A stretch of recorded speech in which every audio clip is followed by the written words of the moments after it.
It was early morning in New York City, the kind of quiet that only exists before the city fully wakes up. The streets were still half empty, with only a few taxis moving under the fading glow of streetlights. A light mist hung in the air, and the distant sound of a subway train echoed beneath the ground. Inside a small, worn apartment in Brooklyn, a man named Daniel Carter sat at the edge of his bed, staring at the floor. He hadn't slept much. The clock read 5:12 a.m., but he had already been awake for over an hour. Today wasn't just another day. It was the day everything could change, or fall apart completely. Daniel was 34 years old, but life had aged him faster. There were lines on his face that didn't belong to someone his age. He had once been full of ambition, the kind of person who believed that hard work would always lead to success. Years ago, he moved to New York with a simple dream, to build something meaningful, something that mattered. But like many dreams in a big city, his had slowly faded under the weight of reality. He stood up, walked to the window, and looked outside. The city looked peaceful from up here. It didn't show the struggle, the competition, or the loneliness. It just looked beautiful. Daniel took a deep breath and whispered to himself, "Just one more try." That sentence had become a habit, a promise he made every morning. A few months ago, Daniel had lost his job. He worked at a small tech startup that collapsed overnight when funding disappeared. One day he had a stable income, and the next, nothing. Since then, he had been surviving on savings that were now almost gone. Rent was due in 3 days. His landlord had already warned him, no payment, no more chances. But today, Daniel had an interview. Not just any interview, a final chance. The company was located in downtown Manhattan, in a tall glass building that stood among some of the most successful businesses in America. The company's name was Horizon Systems, known for hiring only the best. Daniel knew he wasn't the best, not anymore. But he also knew something else. He wasn't done yet. He got dressed in his only formal shirt, slightly wrinkled but clean. He looked at himself in the mirror. For a moment, doubt crept in. "Why would they choose you?" a voice inside his head whispered. He closed his eyes, then opened them again, stronger this time. "Because I won't quit," he answered quietly. The subway ride to Manhattan was crowded, as always. People stood shoulder to shoulder, most of them silent, lost in their own thoughts. Some were heading to jobs they loved. Others, like Daniel, were chasing something uncertain. When he arrived, the city was fully awake. Cars honked, people rushed, and the energy of New York surrounded him like a wave. He stood in front of the tall glass building for a moment, looking up. It felt intimidating, almost unreal. "This is it," he said under his breath. Inside, everything looked perfect. Clean floors, bright lights, people walking confidently with purpose. Daniel felt out of place, like he didn't belong there, but he walked forward anyway. At the reception desk, a woman greeted him politely. "Name?" she asked. "Daniel Carter. I have an interview at 9. She checked her computer, then nodded. "Please have a seat. Someone will call you shortly." Daniel sat down, his hands slightly shaking. He looked around. Other candidates were there too. They looked confident, well-prepared, successful. He wondered how many of them had slept peacefully the night before, without worrying about rent, bills, or failure. Minutes felt like hours. Finally, his name was called. He stood up, took a deep breath, and followed a tall man into a conference room. The man introduced himself as Mr. Reynolds, the hiring manager. His face was serious, but not unfriendly. The interview began simply, questions about experience, past jobs, skills. Daniel answered honestly.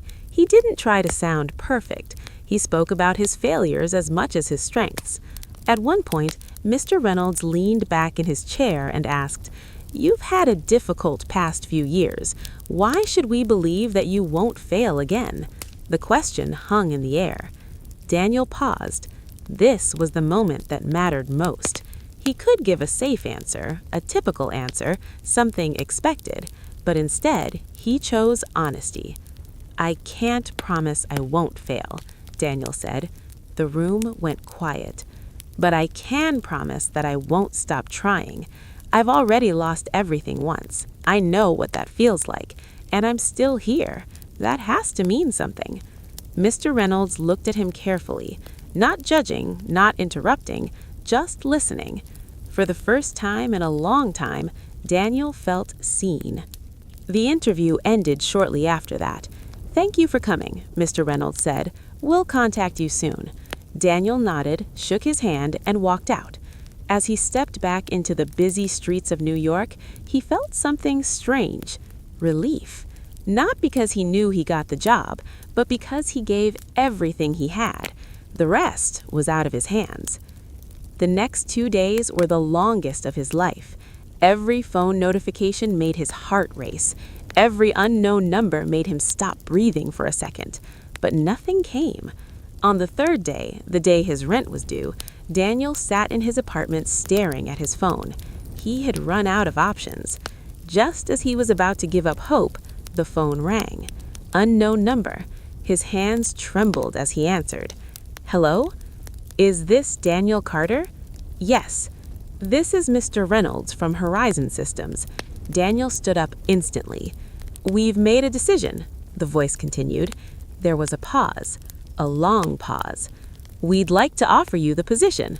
For a moment, Daniel couldn't speak. The words didn't feel real. "Are you still there?" "Yes," Daniel said quickly, his voice shaking. "Yes, I'm here." "Welcome to the team." The call ended. Daniel slowly lowered the phone. He looked around his small apartment. The same walls, the same worn furniture, the same life. But everything felt different. He wasn't at the end anymore. He was at the beginning. He walked to the window again and looked out at the city. This time, he didn't feel lost. He felt ready. And for the first time in a long time, he smiled. Carter understood one thing better than anyone else in Los Alamos.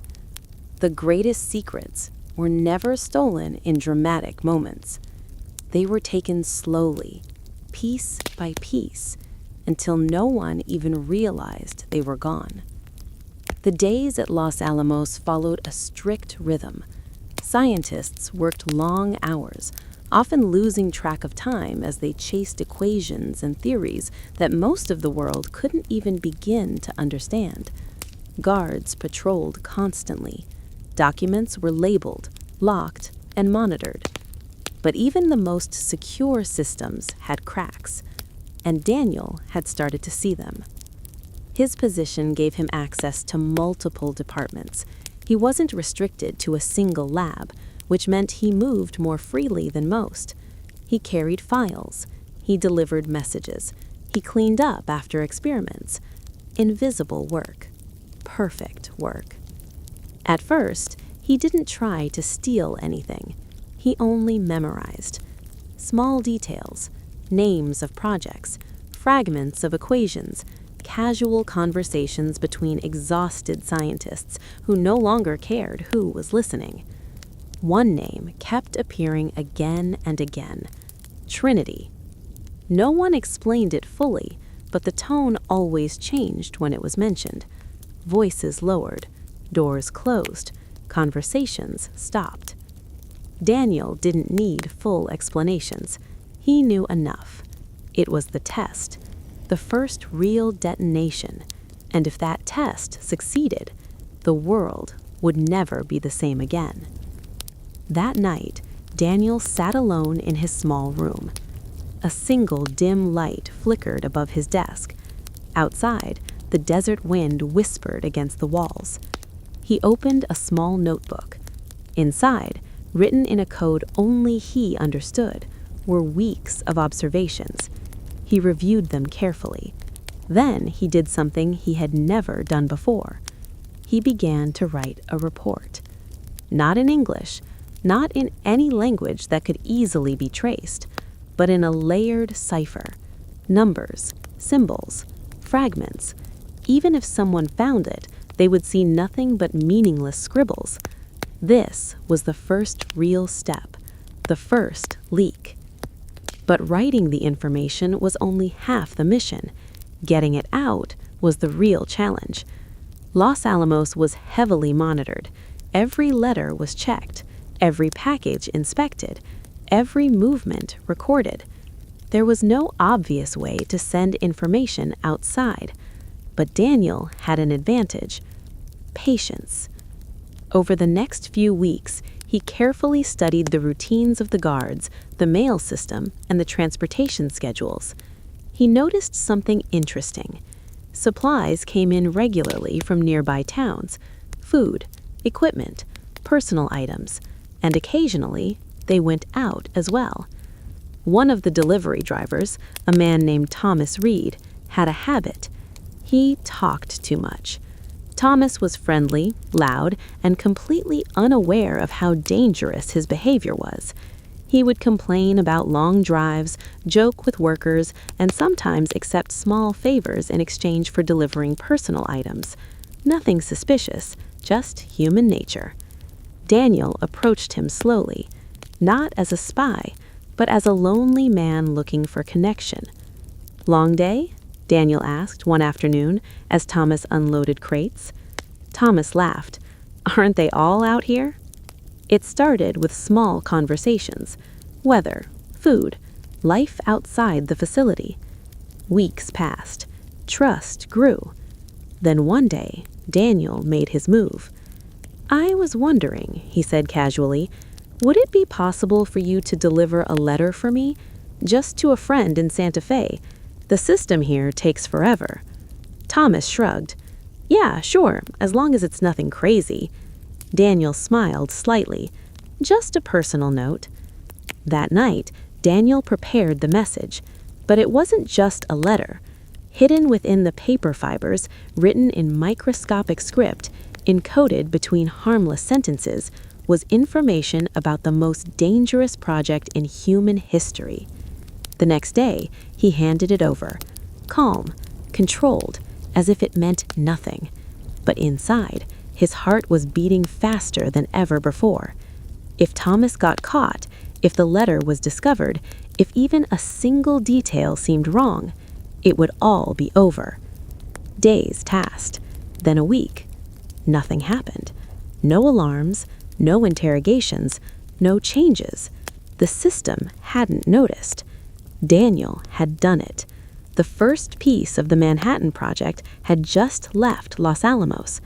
Far away, beyond the deserts of New Mexico, beyond the borders of the United States, someone would eventually read that message, decode it, understand it. And once they did, the balance of power in the world would begin to shift. But Daniel didn't celebrate.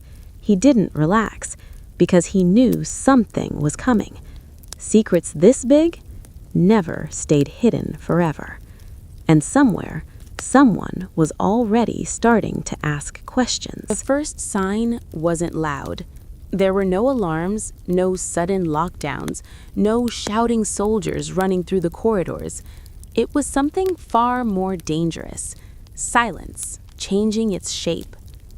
Daniel Carter noticed it on a Tuesday morning. Nothing looked different. The same dusty wind swept across Los Alamos, the same guards stood at their posts, the same scientists rushed between buildings lost in their thoughts. But something had shifted. People were being careful. Conversations stopped a little faster when someone walked by. Documents were being closed more quickly. Even the guards seemed more alert. Not in an obvious way, but in the subtle tightening of posture, the extra second of observation. Daniel didn't panic. He adjusted. That was the first rule he had learned long ago. If the world changes, you don't react, you adapt. Still, he needed to understand what had triggered it, so he listened. By midday, he heard the first rumor, a security review. By evening, he heard more, an internal investigation. And by night, he heard the name, Agent William Hayes. Hayes wasn't a soldier. He wasn't a scientist either. He was something in between, a counterintelligence officer assigned to monitor internal threats. That meant one thing: they weren't looking for an outsider, they were looking for someone inside. Daniel sat alone in his room that night, staring at the wall. His expression didn't change, but his mind was moving faster than ever before. What did they know? What did they suspect? Was the letter discovered? No. If the letter had been found, this wouldn't be a quiet investigation. It would be immediate, violent, final. So this was something else. A suspicion, a feeling, a possibility, which made it more dangerous because suspicion didn't need proof. It only needed time. The next morning, Daniel saw him for the first time. William Hayes was not what Daniel expected. He wasn't tall or intimidating. He didn't carry himself like a typical military officer. In fact, he looked almost ordinary. Mid-30s, clean-shaven, calm eyes. But those eyes, they didn't move like everyone else's. They studied, measured, calculated. Hayes walked through the facility slowly, speaking to different workers, occasionally stopping to ask questions. Nothing aggressive, nothing alarming, just observing. Daniel kept his distance, but not too much. Avoiding attention was just as dangerous as attracting it. So when Hayes approached him later that afternoon, Daniel was ready. "You're Daniel Carter, right?" Daniel looked up calmly. "Yes?" Hayes smiled slightly. "I've been going through personnel records. You've been here since 43? That's right. Technical assistant? Yes." Hayes nodded as if confirming something. "How do you like it here?" A simple question, but Daniel knew better. There were no simple questions anymore. "It's important work," Daniel replied carefully. Hayes watched him for a moment longer than necessary. Not suspicious, just attentive. Then he nodded again. "Well, keep it up. People like you keep this place running." And just like that, he walked away. But Daniel didn't move, because in that short exchange, he understood something critical. Hayes wasn't looking for evidence. Not yet. He was building a map of behavior, of reactions, of people, and Daniel had just been added to it. That night, Daniel made a decision. He would stop. No more messages, no more risks, no more movement. At least for now. Because survival wasn't about action, it was about timing. Days turned into weeks. The investigation continued quietly. Hayes spoke to more people, asked more questions, watched everything. And Daniel became perfect. He followed every rule, made no mistakes, spoke only when necessary, worked exactly as expected. Invisible again. But invisibility had a weakness. The more perfect you became, the more noticeable it was. One evening, as the sun disappeared behind the desert horizon, Hayes stood alone outside one of the main buildings, watching. Not the guards, not the scientists. Daniel. There was something about him. Nothing obvious, nothing provable, but something didn't feel right. Hayes didn't act on instinct alone. He needed more. So he decided to do something different. He would apply pressure. Not enough to expose the truth, but enough to see who reacted. The next morning, a new rule was announced. All outgoing items, letters, packages, personal belongings would undergo an additional layer of inspection. Temporary, they said. Routine, they claimed. But Daniel knew exactly what it was. A trap. And for the first time since arriving in Los Alamos, he felt something unfamiliar. Not fear, but tension.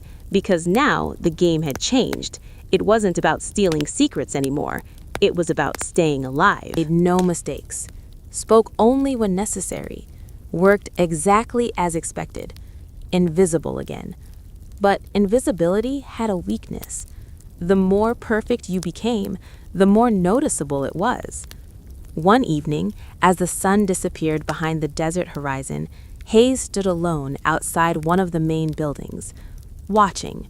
Not the guards, not the scientists. Daniel. There was something about him.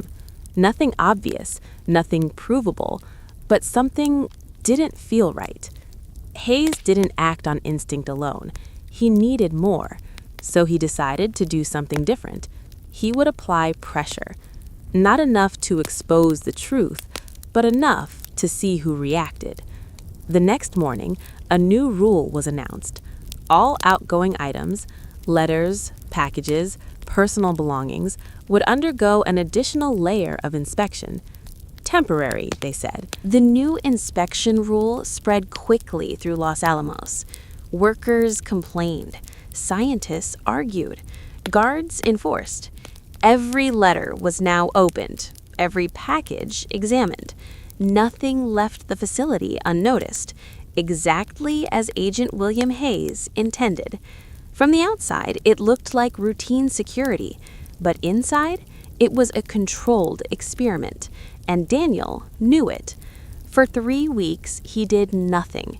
No messages, no risks, no mistakes. He returned to being invisible, but something inside him was shifting, because while he waited, the project moved forward, faster, closer, more dangerous. Every day he saw new calculations, new designs, new urgency. The scientists weren't just theorizing anymore. They were building something real, and Daniel understood what that meant. If he waited too long, it would be too late. The balance of power would already be decided, and that was something he could not allow. So one night, he broke his own rule. He decided to move again. But this time, it had to be different. The mail system was no longer safe. The delivery routes were watched. Even casual conversations were being monitored more closely, which meant one thing. If information was going to leave Los Alamos again, it couldn't look like information at all. Daniel sat at his desk staring at a blank sheet of paper, not writing, thinking. Then, slowly, an idea formed. Not a letter, not a message, a mistake. The next morning, Daniel reported to one of the storage facilities. It was a place few people paid attention to, filled with equipment, spare parts, and outdated materials. But Daniel had noticed something weeks earlier. Old documents, stacks of discarded research notes, drafts, calculations that were no longer considered important. Most of it was meaningless, outdated, incomplete, but not all of it. Daniel began working as usual, sorting, organizing, moving items from one place to another. No rush, no hesitation. Then, carefully, he started selecting specific pages. Not entire reports, not anything obvious, just fragments. A diagram here, a formula there. A few lines of calculation that on their own meant nothing, but together they told a story only the right person could understand. Over the next few days, he repeated the process, collecting, hiding, rearranging, and then he did something risky. He placed those fragments inside a shipment, not hidden in the traditional sense, mixed in, blended, lost among hundreds of useless papers that were scheduled to be removed from the facility. It wasn't perfect, but that was the point. Perfection attracted attention. Imperfection looked natural. When the shipment was inspected, it would appear exactly as expected. Old, irrelevant documents, nothing more. At least, that's what Daniel hoped. The day of the shipment arrived. Daniel stood at a distance, watching. Not too close, not too far. Guards opened crates, checked contents, flipped through pages. One by one, everything passed. No alarms, no interruptions. The shipment was approved. And just like that, the second leak was in motion. But this time, something was different. Hayes was there, standing near the inspection point, watching. Not the shipment, the people. His eyes moved slowly, scanning reactions, movements, expressions, and then they stopped, on Daniel. Only for a moment, but it was enough. Daniel felt it, that same quiet tension, that same invisible pressure. Hayes didn't approach, didn't speak, didn't react, but inside his mind something had clicked, because patterns were starting to form. Nothing concrete, nothing provable, but enough to begin narrowing the search. That night, Hayes sat alone in his office, a file open in front of him. Names, positions, backgrounds, and one name circled: Daniel Carter. Hayes leaned back in his chair, staring at it. "Who are you?" he whispered quietly. Meanwhile, in his small room across the facility, Daniel Carter was doing the same thing, staring at nothing, thinking about everything. Because he knew the second move had worked, but it had also done something else. It had brought him closer to the edge, and from this point on, there would be no more room for mistakes. By the time the interrogations began, most people at Los Alamos didn't even realize what was happening. There were no public announcements, no warnings, no accusations. Just quiet conversations behind closed doors. One by one, people were called in. Scientists, assistants, guards, even clerks. Simple questions. Routine, they said. But Agent William Hayes wasn't asking for information. He was studying behavior, and now he was ready to focus.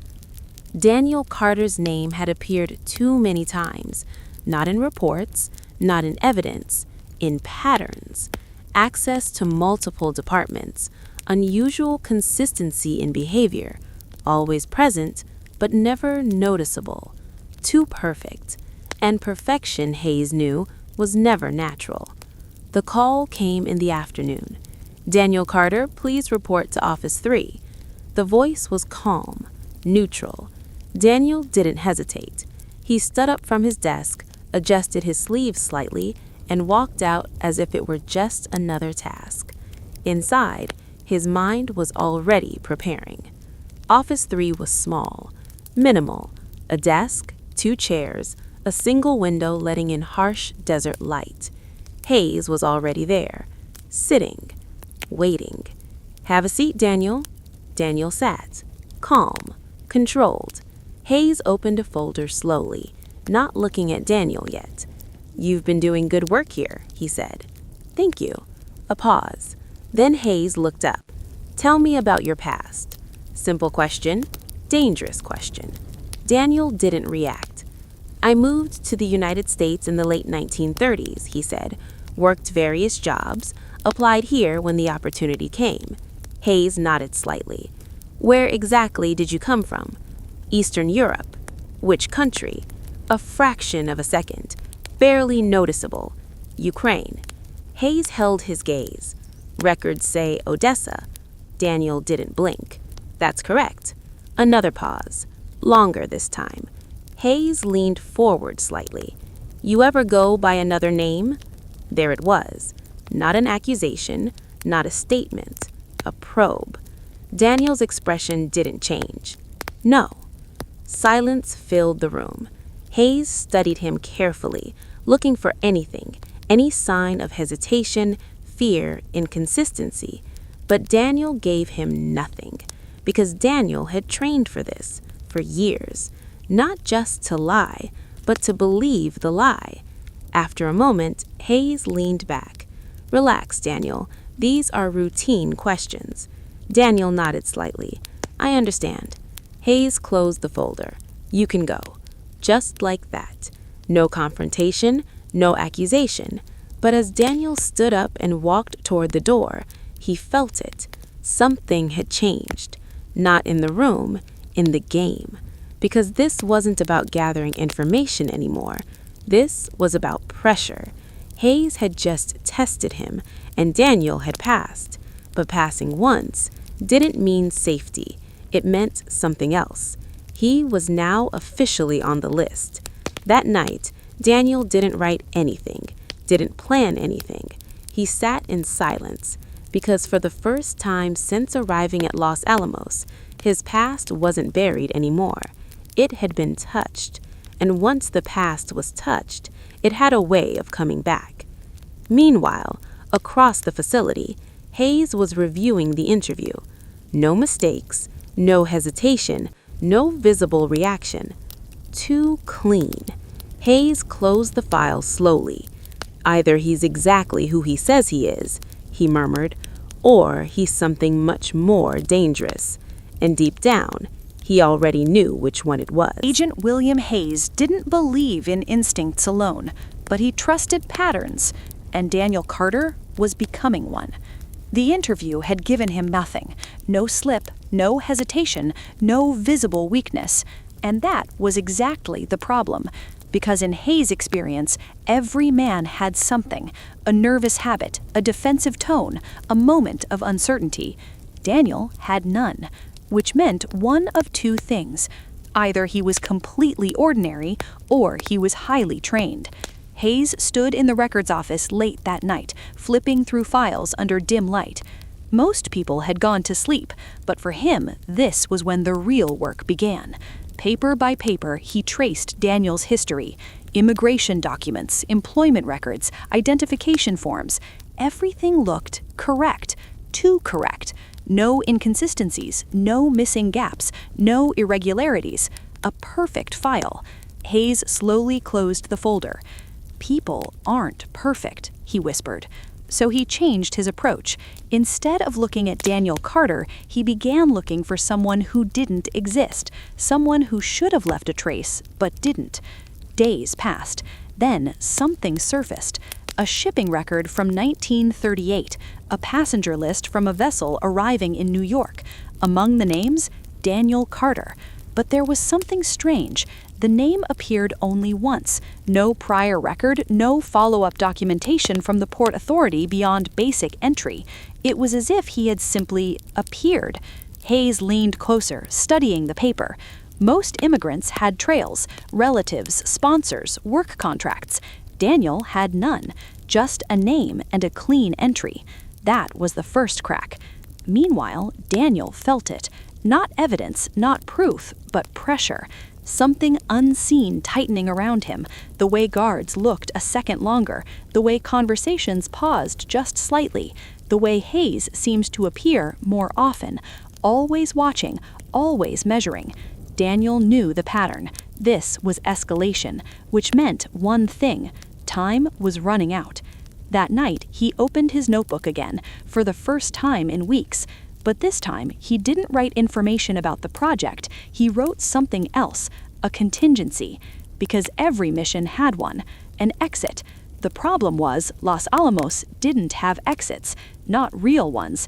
It was designed that way: isolation, control, containment. Getting information out was difficult, getting a person out was nearly impossible. Unless Daniel paused.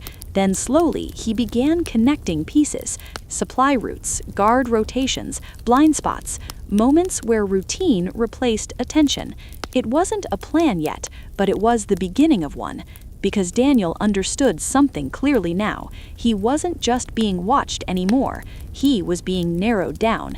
And once Hayes was certain, there would be no second chance. Across the compound, Hayes sat in his office looking at two documents side by side. One, Daniel Carter. The other, a list of known Soviet intelligence patterns. False identities, clean records, minimal traceable history. It matched too closely. Hayes didn't smile, didn't react, but inside, the pieces were locking into place. He reached for a pen and wrote a single word at the top of the file: verify. Not accuse, not arrest. Verify. Because once it was confirmed, everything would change. Back in his room, Daniel Carter closed his notebook slowly, his face calm, but his decision final. If he stayed still, he would be caught. If he moved too fast, he would be caught. So there was only one option left. He would have to do something no one expected, something dangerous enough to break the pattern. Daniel Carter had spent years surviving by doing one thing perfectly: blending in. But now, that strategy was failing. Agent William Hayes was no longer looking for obvious mistakes. He was looking for absence. And Daniel's perfection had become his greatest weakness. So he made a decision that went against everything he had trained for. He would make a mistake. A controlled one, something small, something human, something that would shift Hayes' attention just enough. The next morning, Daniel arrived late, not by much, just a few minutes, but in a place like Los Alamos, where routines were everything, it mattered. The guard at the checkpoint looked up. "You're late." Daniel gave a tired expression. Didn't sleep well. The guard shrugged and waved him through. Nothing usual. But someone noticed. Hayes, from a distance, standing near one of the buildings, watching the morning flow of workers. It was subtle, almost nothing, but it was different. Daniel Carter? Late? Hayes didn't react immediately, but he made a note, because patterns didn't break without a reason. Inside, Daniel continued the act. He misplaced a file, asked a colleague a question he should have already known, even laughed once during a conversation, something he almost never did. Small things, normal things, human things. To everyone else, it meant nothing, but to Hayes, it was everything. Because this wasn't randomness, it was change, and change meant pressure. That afternoon, Hayes adjusted his approach. He didn't increase surveillance, didn't tighten security. Instead, he got closer, much closer. Daniel was working in one of the labs when Hayes walked in. No announcement, no warning, just presence. "Mind if I join you?" Hayes asked casually. Daniel looked up. Of course. Hayes stepped beside him, watching as Daniel organized a set of documents. "You seem different today, Daniel." There it was, direct, but still subtle. Daniel didn't look up, just tired. Hayes nodded slightly. War does that to people. A pause. Then Hayes leaned slightly closer. Or maybe it's something else. Daniel stopped moving for just a fraction of a second, then continued. "What do you mean?" Hayes didn't answer immediately. Instead, he picked up one of the papers from the table, glanced at it, then set it back down. "You ever feel like you don't belong here, Daniel?" The question hung in the air, heavy.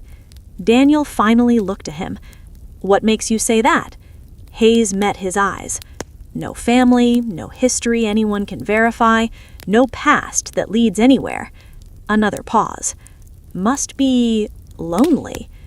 Daniel held his gaze, completely calm. "I'm here to do my job." Hayes studied him, longer this time. Then slowly, he smiled. "That's what I'm trying to figure out." Silence. Then Hayes stepped back. "Well, don't work too hard." And just like that, he walked away. But this time, something was different, because this wasn't observation anymore. This was pressure, direct, focused, and personal. That night, Daniel sat in his room again, but there was no hesitation now, no waiting, no uncertainty, because Hayes had just confirmed something important. He was close, too close, which meant the situation had crossed a line. There was no going back to invisibility, no returning to safety. Only one path remained: action. Real action, not small leaks, not careful movements. Something bigger, something decisive, because if Daniel didn't act first, Hayes would, and when that happened, it would already be over. Across the compound, Hayes stood alone outside, looking into the distance. The desert stretched endlessly under the dark sky, but his mind was focused on one thing: Daniel Carter. "He's hiding something," Hayes said quietly. "Not a theory anymore, a conclusion. And now, it was only a matter of time." Comes a moment in every dangerous game when both sides stop pretending. Daniel Carter felt it. Hayes felt it. The quiet tension that had been building for weeks was about to break. Because Daniel had made his decision. No more small moves. No more waiting.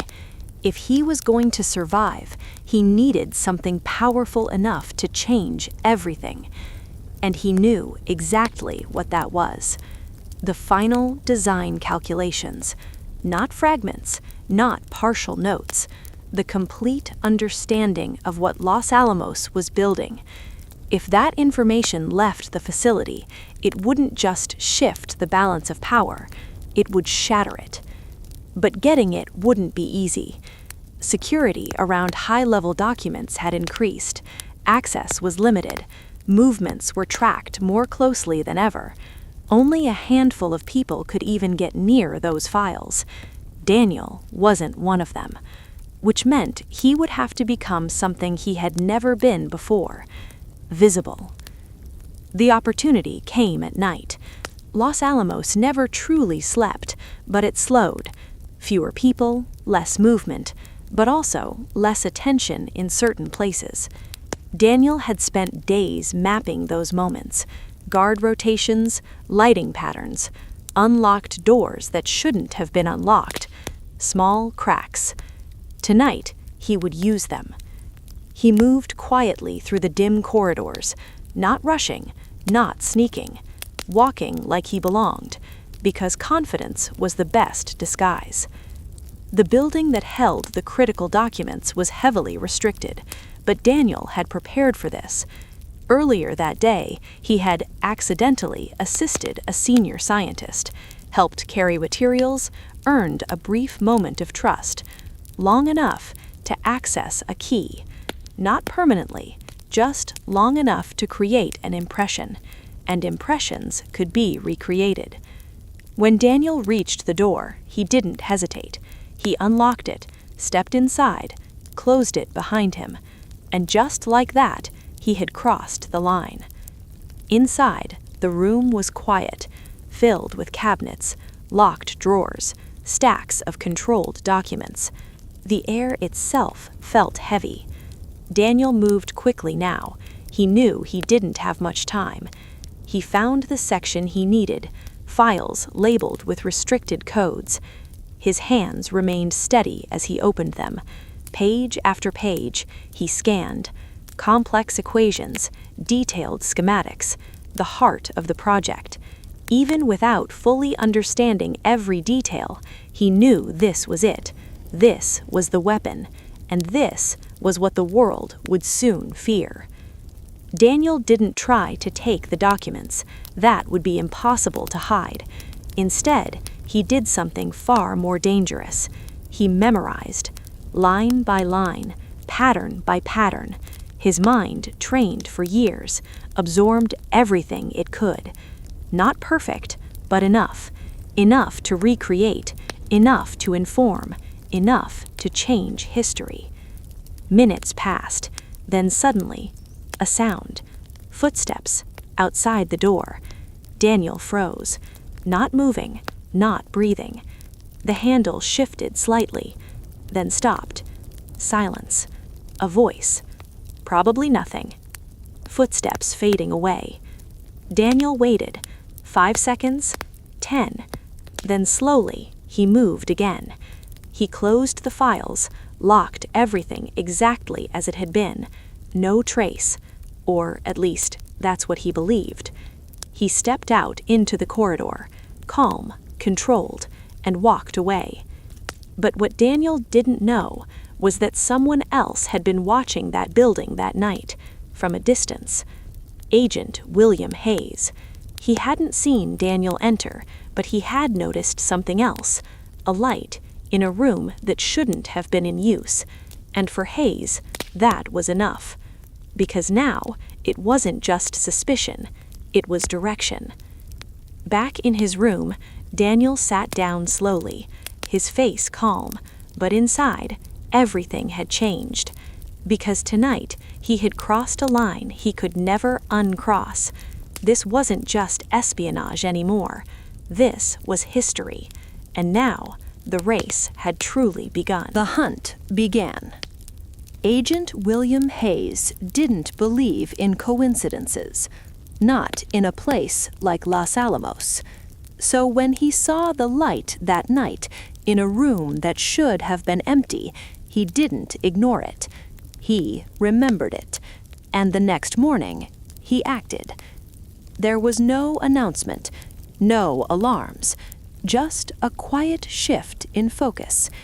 Hayes returned to the restricted building early, before most workers arrived. The door was locked. Nothing unusual.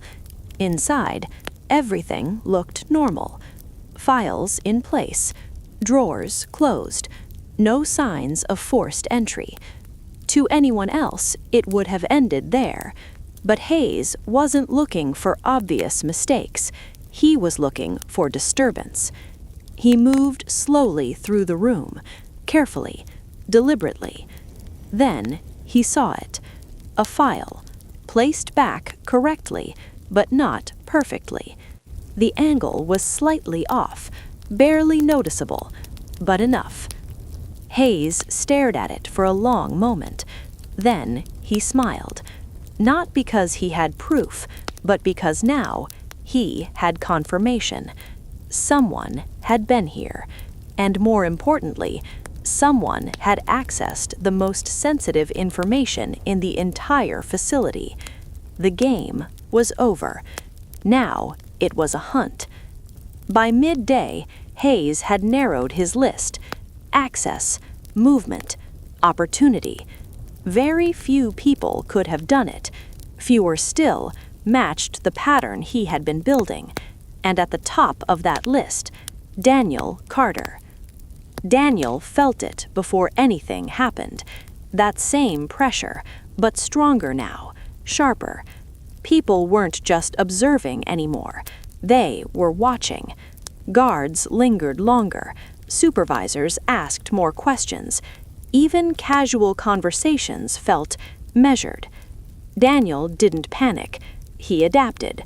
But this time, adaptation wasn't enough. Because he knew something critical. If Hayes was certain, it wouldn't be long before action followed. And once that happened, there would be no escape. That afternoon, Daniel was called again. Office 3. The same room, the same chair. But this time, it felt different. Hayes didn't start with small talk. He didn't open a file, didn't ease into the conversation. He looked directly at Daniel. You were in the restricted building last night. Not a question, a statement. Daniel didn't react. No. Hayes leaned forward slightly. There was a disturbance. Files were accessed. Silence. You're one of the few people who could have done it. Daniel met his gaze. I was in my quarters. Hayes studied him, long, hard. Then he did something unexpected. He leaned back. All right.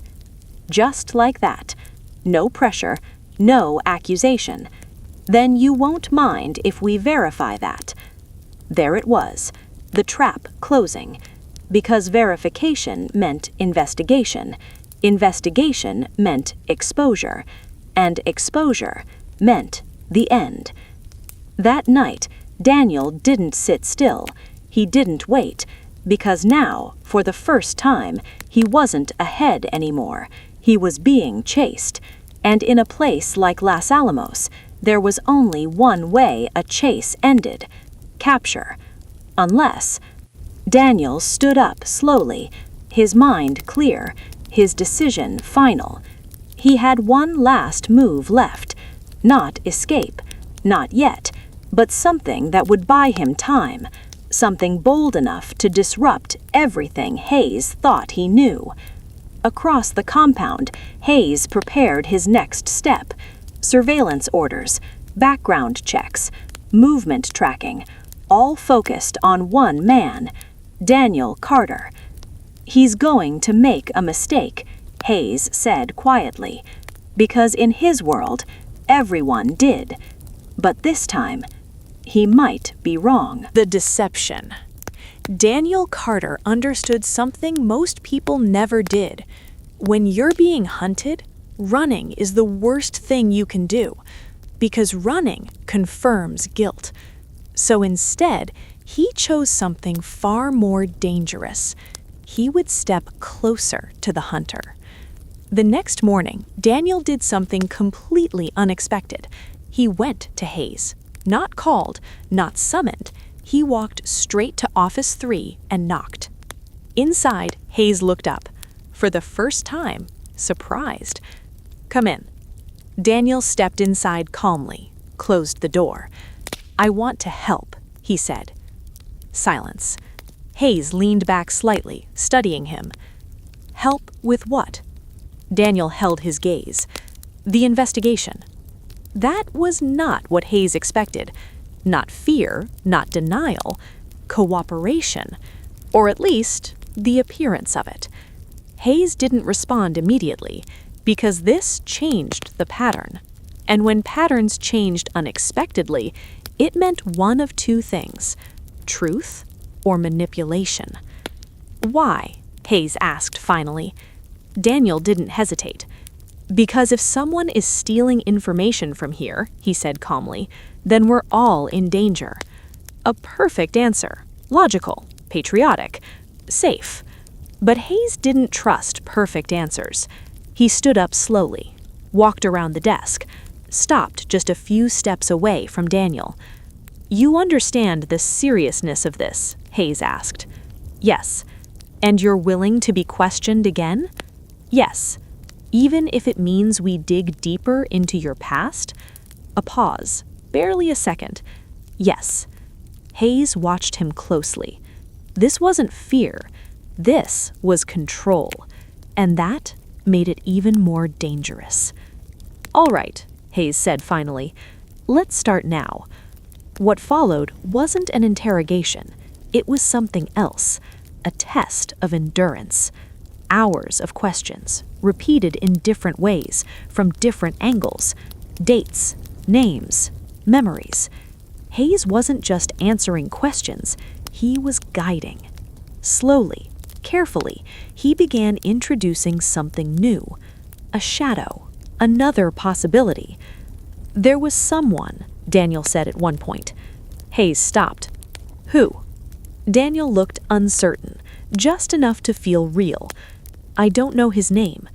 "Describe him." Daniel hesitated, then spoke.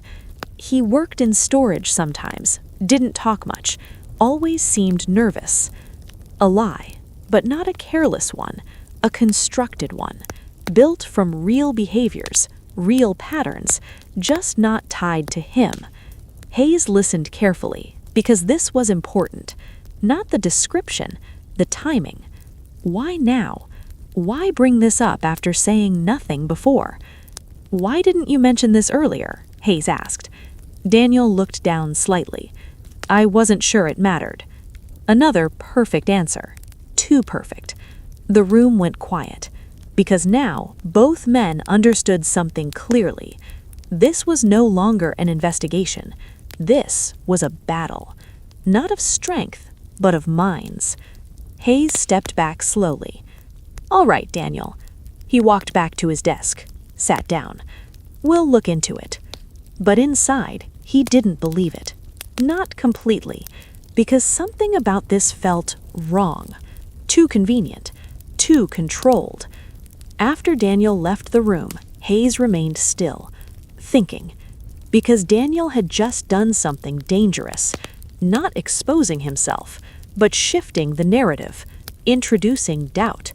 And doubt was powerful. Meanwhile, Daniel walked back through the corridors, calm on the outside, but inside he knew the truth. This move hadn't saved him, it had only bought time. Because Hayes wasn't fooled, not completely, and the more pressure Daniel applied, the closer he came to breaking something. The question was, would it be Hayes or himself? False shadow. Agent William Hayes had spent years chasing ghosts, men who didn't exist, identities built from nothing, stories that collapsed the moment you touched them. So when Daniel Carter gave him a lead, he didn't trust it, but he didn't ignore it either, because even a lie could reveal the truth behind it. The description was vague. A man in storage, quiet, nervous. It could have been anyone, or no one. But Hayes knew how to work with fragments. He began with schedules. Who had access to storage areas? Who worked irregular hours? Who matched the behavior Daniel described? Within a day, he had a list. 6 names. Within 2 days, 3. And by the 3rd day, only 1 remained. Michael Turner, a low-level worker, minimal background, transferred recently from another facility. On paper, he fit, but Hayes didn't trust paper anymore. Turner was brought in quietly, same room, same chair. But unlike Daniel, Turner wasn't calm. He was sweating before the first question. Nervous? Hayes asked. I don't know what this is about. Hayes watched him carefully. You've been working in storage. Yes. Late hours? Sometimes. Hayes leaned forward slightly. Has anyone asked you to move documents? Turner shook his head quickly. No, never. Have you accessed restricted files? No. The fear in his voice was real, uncontrolled, not trained. Hayes sat back, because now he saw it clearly. This man wasn't a spy. He was exactly what he appeared to be, ordinary, which meant one thing. Daniel Carter had lied. But why? To mislead? To protect himself? Or to test Hayes? That question stayed in Hayes's mind as he left the room, because this wasn't just deception. It was calculated, precise, and that meant Daniel Carter wasn't just hiding something. He was playing the game. Meanwhile, Daniel felt the shift almost immediately. Something had changed. Not the pressure, the direction of it. People weren't just watching anymore. They were comparing, verifying, connecting.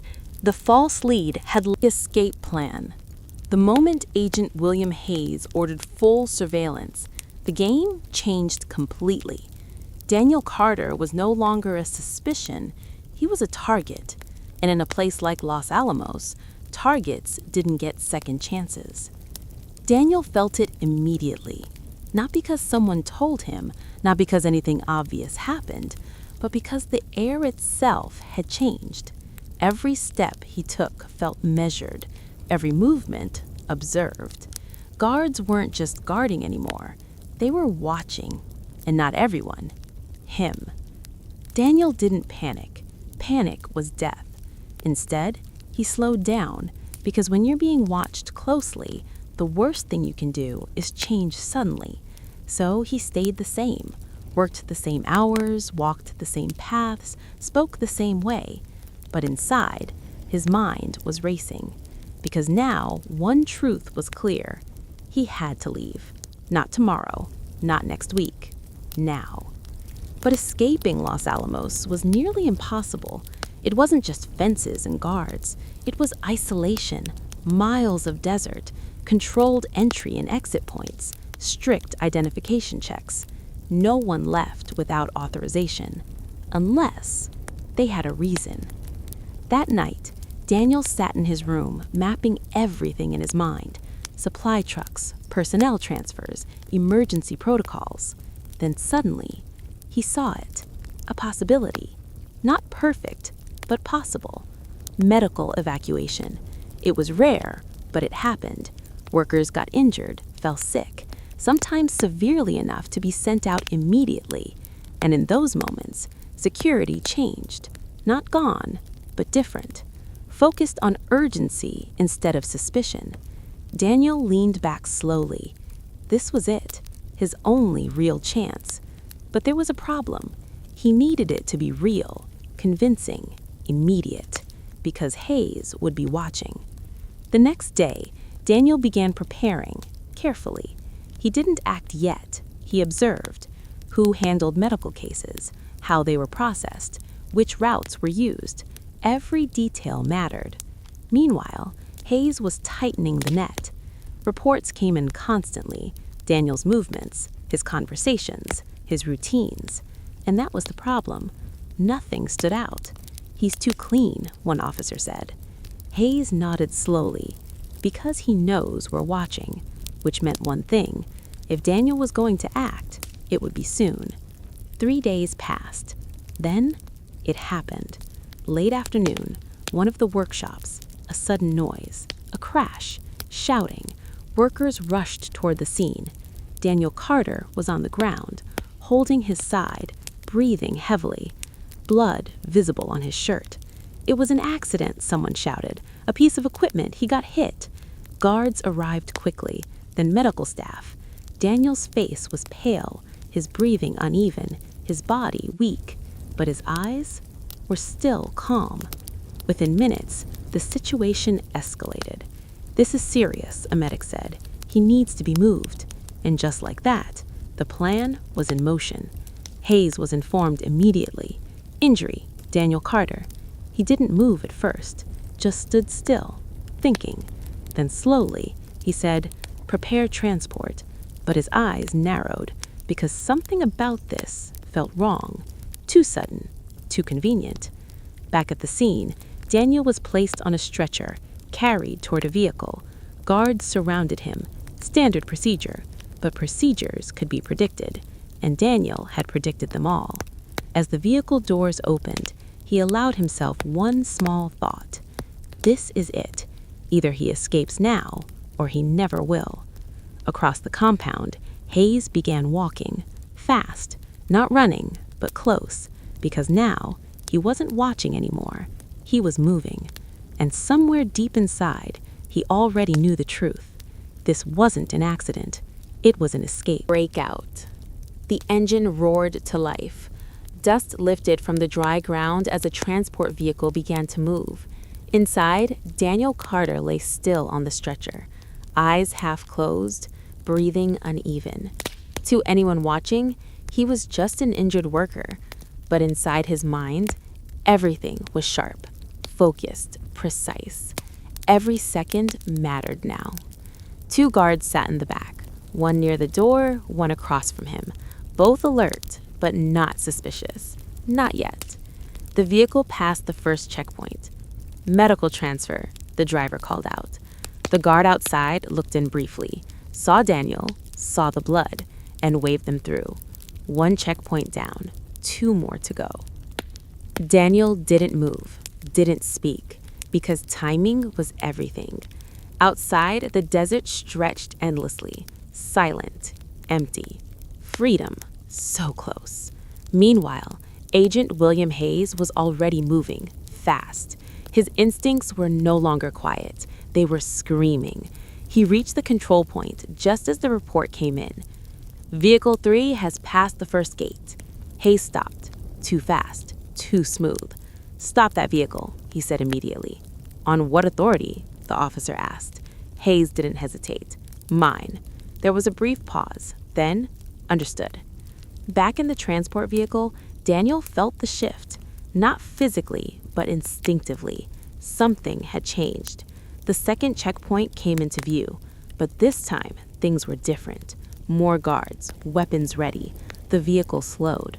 "What's going on?" the driver muttered. The door opened. A guard stepped in, looked directly at Daniel, longer than necessary, then spoke. "We need to verify." That was it. The moment. Daniel's eyes opened fully, and in that instant, everything changed. He moved, fast, faster than anyone expected. His hand shot up, grabbing the nearest guard, pulling him off balance. The second guard reacted, too late. Daniel pushed forward, using the chaos, the tight space, the confusion. A struggle, brief, violent. The vehicle jerked, driver shouting, guards outside reacting. Daniel didn't hesitate. He forced the door open and jumped. The ground hit hard. Pain shot through his body, but he didn't stop. He ran across the open desert. Behind him, shouting, gunfire. But Daniel kept moving because stopping meant death. At the checkpoint, chaos exploded. "Stop him! Move!" And then Hayes arrived. He stepped out of the vehicle, eyes locked on the distance. A figure running. Daniel Carter. For a moment, everything slowed. Hunter and prey. But Hayes didn't raise a weapon, didn't shout. He simply watched because he understood something critical. Daniel wasn't just running, he was heading somewhere. And if Hayes followed correctly, this wouldn't end in the desert. It would end exactly where Daniel thought he was going. Daniel ran until his lungs burned, until the world blurred. But he didn't stop, because he knew something Hayes didn't. This wasn't just escape. It was the final move. The secret they never told. History remembers events, dates, wars, explosions that shook the world. But what history doesn't remember are the quiet moments, the conversations behind closed doors, the decisions made in silence, and the people who disappeared between the lines. After the desert, after the transmission, after the capture, Daniil Kartsev did not vanish immediately. Not yet, because for a brief period of time, he became the most valuable prisoner in the world. He was moved under heavy guard, not through public routes, not through known facilities, but through places that didn't exist on maps. Rooms without windows, corridors without sound, the kind of places where questions mattered more than answers. Every day they came, different officers, different faces, different methods, but always the same purpose: to understand what he had done, and more importantly, how much damage had already been done. What exactly did you send? The question echoed again and again, sometimes calm, sometimes aggressive, sometimes desperate. Daniil always answered the same way: enough. At first, they thought it was defiance. Then they realized it was precision, because enough could not be measured, it could not be reversed, and it could not be undone.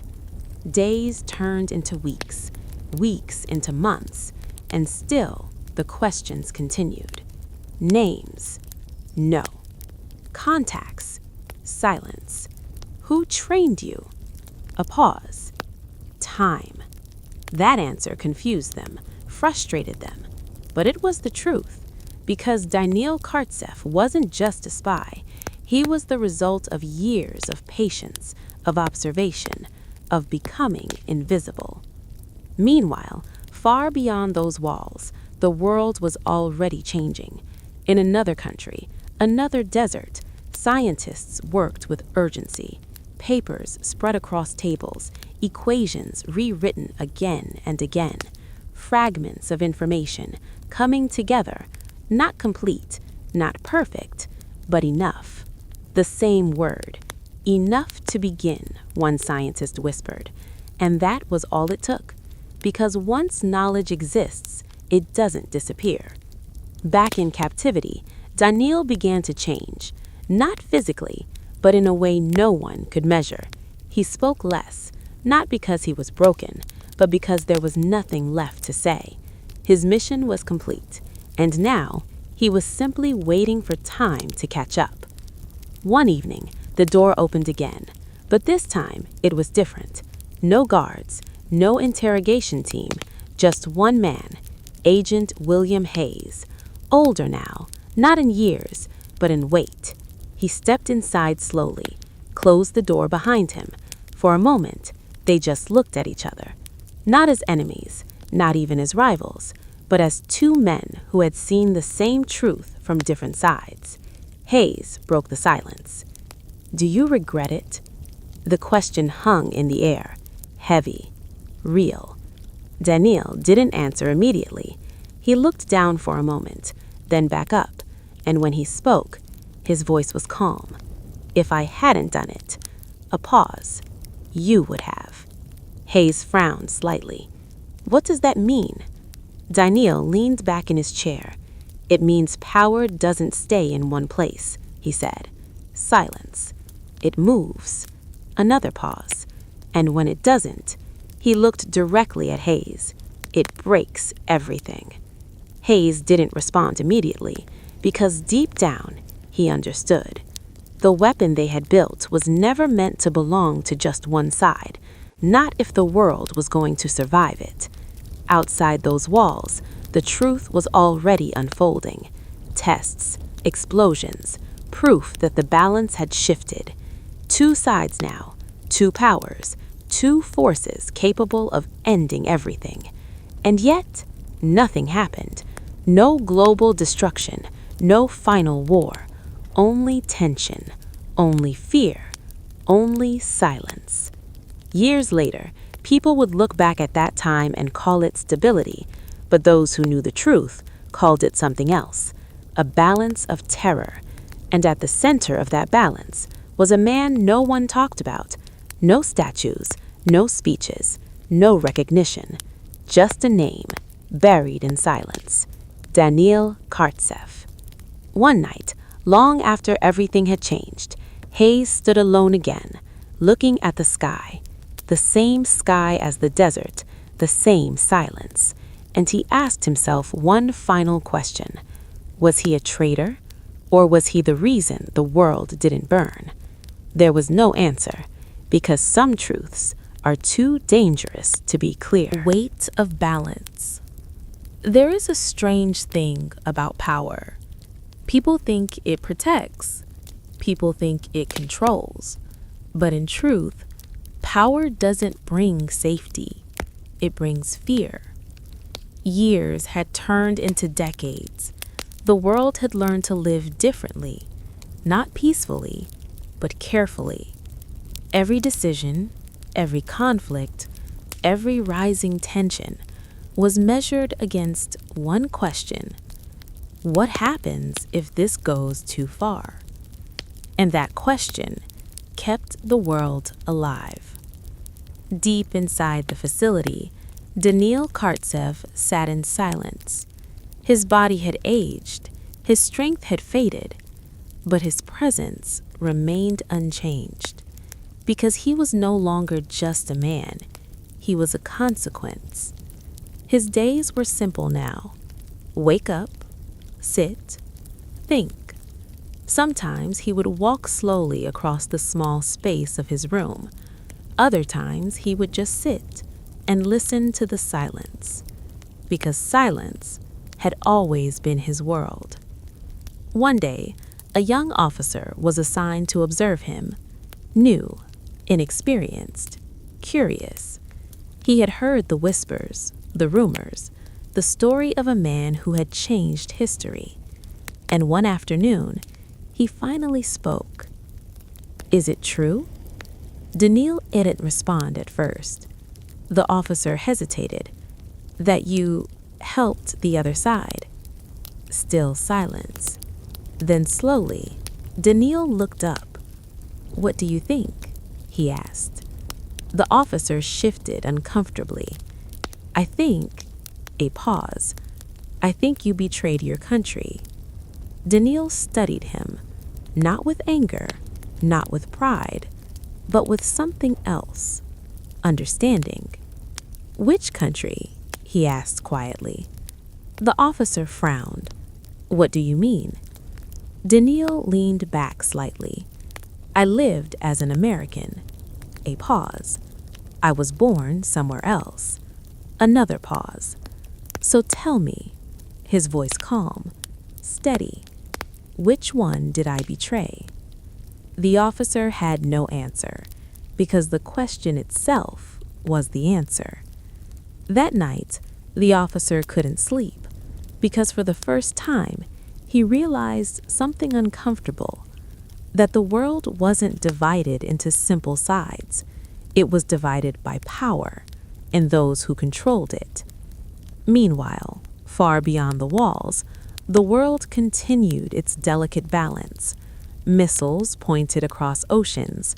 Submarines moved silently beneath the sea. Nations watched each other, always ready, never acting, because everyone knew the cost of being wrong. Years later, Daniil Kartsev's name would never appear in textbooks.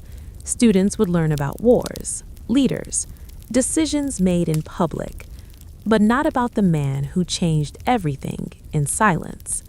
And maybe that was the point, because some stories are too complicated to be told simply, too dangerous to be understood completely. One evening, as the sun set beyond the horizon, Hayes sat alone again, older than ever, closer to the end. He held a file in his hands, old, faded. Inside, one name remained, Daniil Kartsev. He looked at it for a long time. Then slowly, he closed it. because after all these years, he finally understood something. There was no clear answer, no right side, no wrong side, only consequences. Last silence. Final. Time does something strange to history. It removes noise, it softens details, and sometimes it hides the truth completely. Danil Kartsev was no longer a name anyone spoke. No headlines, no records, no public memory.